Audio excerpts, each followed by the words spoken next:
The San Francisco Dance Film Festival opened its 2025 season with the world premiere of Suspending Time, a new documentary featuring renowned dancer and choreographer Tiler Peck.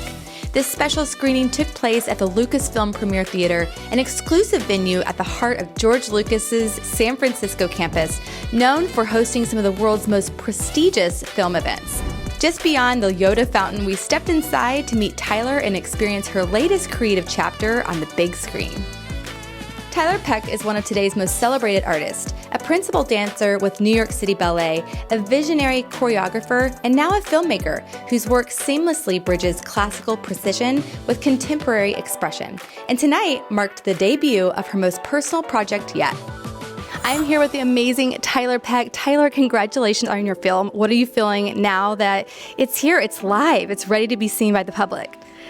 I'm excited to hear their reactions. You know, it's something I've seen little bits and pieces of, but I've really only seen it all the way through, I think, once or maybe twice. So to be sitting and hearing in real time what they're feeling, I think is going to be a wonderful and exciting thing for me to see. Now, you've done a documentary before in the 2018. Now you're doing a news story. Why now, and what is this? How is it different from the prior documentary? The prior documentary was just focusing on 4 short days. It was like me literally just putting together some performances at the music center. This was way more personal. Yeah. It was more vulnerable. It really kind of showed more of me as a person and not just as a dancer or putting on that show as a curator. So yeah, it was a little bit more scary to say yes to, but I am really hoping that the audience can really relate to some of the things that I go through, and yeah.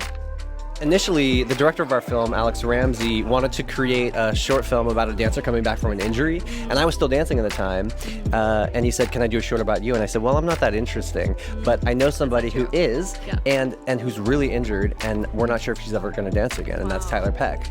So I asked Tiler if she wanted to do it, and that's how this got started over 6 years ago. Well, it's an honor to have it premiere here at the San Francisco Dance Film Festival. Why did you choose San Francisco? I think that San Francisco, well, first and foremost, Garin, our amazing producer, and also the reason why this film even exists, because he came and asked me, and I was like, I don't know, but if you're involved, maybe. So San Francisco was obviously a big part of his life, and it's just about, the city is about creativity and innovation, and so it felt perfect that this was a dance film festival, and so why not have the premiere here? It's very special, and you got to spend some time in San Francisco. One of my favorite highlights was that you got to work with Alonzo King, one of my favorite choreographers, and you get to work with so many choreographers. But for your performance at the Kennedy Center, looking at all the choreographers that you could collaborate, why was it Alonzo? I think because I had never worked with Alonzo. I had seen lines, obviously, and I was really taken by his dancers and how he kind of was in the front of the room. And I felt like, wow, I think that Alonzo could really bring out some maybe new sides of my dancing. And at this point in my career, that's all I want to do is work with people that are going to challenge me and help me grow artistically. And I thought Alonzo was the perfect person. The biggest thing with Tiler is her resilience. I mean, she's just unstoppable, and if something gets in her way, it's about how do we get around it? What's the next step? She never sulks. She never, gets depressed. It's what's next. It's just like, let's get going. Yeah, and really I also think about just the ballet training in her. Like, she is a dancer's dancer. It's all about foundational principles. Back to the bar, you fall, you get back up again. And she's just absolutely committed to her art form, and she's amazing, so she deserves to have a film about her. And I love a good love story, and I saw that the love started to spark at that time with Roman. Congratulations, newlyweds in the house. How was married life? I love it. I say I love being married, and he's always like going like this to me, and I'm like, yeah, babe, I know. It's the best. What's really nice is that when they were filming this, we had no idea that we would end up together. We didn't even like each other. And so when we started dating, like, a few years after, like, to say, I can't wait to go back and look at that footage and to see if you could see sparks flying is really something that I'm going to be so grateful that I have that. And one of the last lines that you said in the documentary was, as a choreographer, there's a lot to come. And this sounds like a new chapter for you. You've done some choreography with the New York Ballet. Congratulations, by the way. But it seems like there's a lot ahead. Is that a foreshadow that you are kind of sharing with the world in this documentary? I mean, I just love everything about dance. I love dancing, and so when I choreograph, it's really just about finding a piece of music that I love and then getting in the room and feeling what that feels like on my own body. And so to be able to have these thoughts and now be able to be in the front of the room and pass them on to who's dancing is really fun. So I think that as long as I'm still loving it and loving the collaboration, yeah, it's a wonderful next step.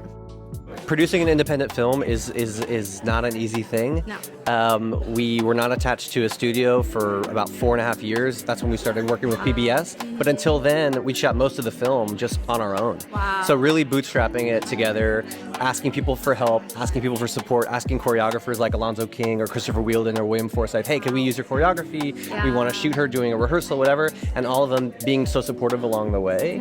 And, Tyler's relationships and my relationships in the ballet world with those kinds of choreographers really helped us with access to those sort of dimensions of the form, and it came together. It took a while, but it did. Okay, so if you could pick maybe any modern day song or musician, what song or musician would you choose to choreograph your next ballet? It could be like Whitney Houston even. That could be fun. I mean, I love Taylor Swift, but I don't think I'm going to choreograph to that. Taylor, we're going to do a collaboration here. We're going to call you in next week. Yeah, I don't know. I think that like growing up, I listened to her music, and I think I really respect her being so hardworking. And I heard an interview once where she was like, I'm not like the most sexy or whatever you think of these like artists, but I'm hardworking, I'm creative, and I thought that sounds like me. So I really respect her, and I guess she's my favorite, but I don't know if I'd make a ballet to that. I think cool. I like the classical form. I think that's what I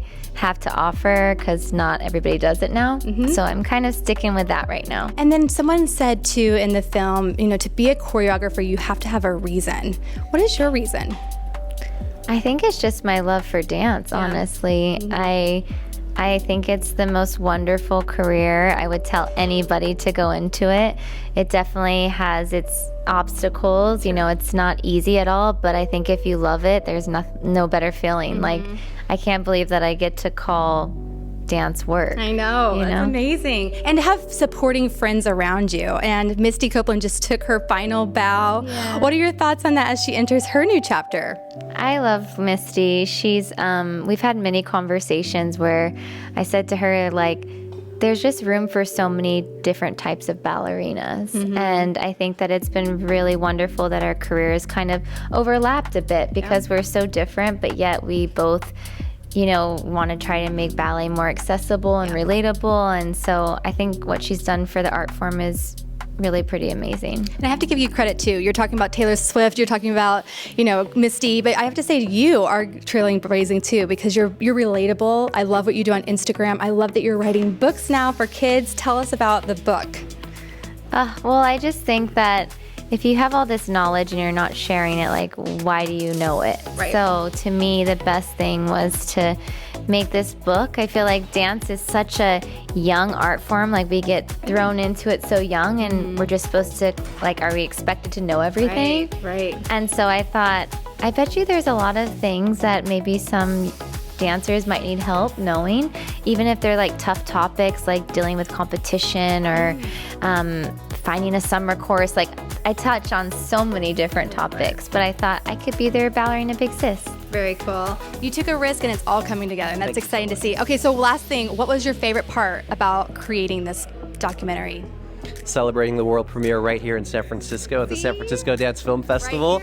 And my home away from home. I love this place, and couldn't be a better spot for it. So neat. It's so great to meet you, Tyler. Congratulations on your film. I can't wait to see it again. And for all of you that want to see it, it's debuting November 7th on PBS, so make sure to check in and follow Tyler on Instagram. She's so much fun.